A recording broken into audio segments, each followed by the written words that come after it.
ஒரு ஃபீல்டில் நம்மளுடைய சீனியர் அதை விட முக்கியம் என்னென்னா பெருசாக சாதிச்சிருக்காங்க அப்படின்னு சொன்னால் அவங்க ஒரு விஷயம் சொல்கிறாங்க அப்படின்னு சொன்னால் அதை வந்து நம்ம அப்படியே ஏற்றுக்கணும் அப்படின்னு ஒரு சிலர் தான் நினைப்பாங்க. அந்த மாதிரி ரொம்ப வெகு சிலரில் நம்ம ராக் ஸ்டார் அனிருத்தும் ஒருத்தர் அப்படின்னு நம்ம சொல்லலாம்.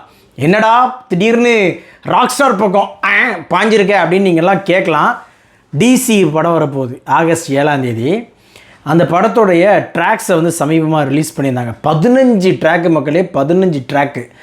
ஆக்சுவலாக சமீபத்தில் நான் எந்த படத்துலையுமே ஒரு ஃபுல் ஆல்பமே வந்து வாவ் சூப்பர் அப்படின்னு சொல்லி ஃபயர் விட்டதே கிடையாது. பட் இந்த டிசி படத்துடைய ஆல்பம் வந்து என்டையராக எனக்கு ஒரு சோல்ஃபுல்லாக இருந்துச்சு அப்படின்னு நான் சொல்லுவேன். வெரைட்டின்னு சொல்லுவோம் இல்லையா, எல்லாமே பக்காவாக அமைஞ்ச ஒரு 15 ட்ராக்ஸு. இங்கிலீஷ் இருக்குது, கிளாசிக்கல் இருக்குது, வெஸ்டர்ன் இருக்குது அப்படின்னு சொல்லி அதுக்கப்புறம் என்னென்னலாம் இருக்கோ எல்லாமே இருக்குது அந்த ஒரு ஆல்பமில்.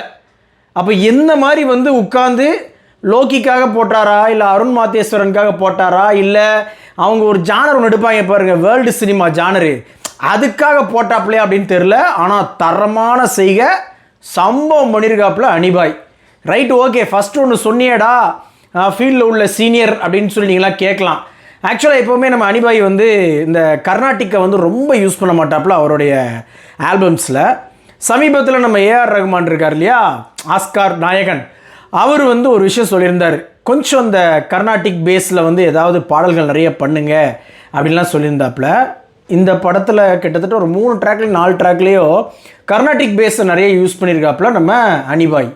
அதுதான் சொன்னேன், எப்போவுமே இந்த கொஞ்சம் தெரிஞ்ச விஷயங்கள் நமக்கு இதெல்லாம் தெரியும்ப்பா அப்படின்னு நினைக்கிறவங்க நம்மளோட சீனியராக இருந்தா என்ன, யாராக இருந்தா என்ன, அவர் சொன்னால் நான் கேட்கணுமா அப்படின்லாம் நிறைய பேர் நினைப்பாங்க இல்லையா.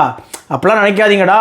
நமக்கு மேலே உள்ளவங்க நமக்கு ஒரு விஷயம் சொல்லித்தராங்க அப்படின்னா அது வந்து கண்டிப்பாக நமக்கு வந்து யூஸ்ஃபுல்லாக தான் இருக்கும் அப்படின்ற மாதிரி அவங்க சொன்னதை வந்து கேட்கலாம், தப்பு கிடையாது அப்படின்ற மாதிரி நம்ம அனிபாய் வந்து இந்த படத்தில் டிசி படத்தில் உள்ள பாடல்களில் அந்த விஷயத்தை வந்து அந்த கர்நாட்டிக் ஃபியூசன் இது எல்லாத்தையுமே வந்து பயங்கரமாக யூஸ் பண்ணியிருக்காப்புல அப்படின்றத சொல்கிறதுக்காகத்தான் மக்களே இந்த வீடியோ.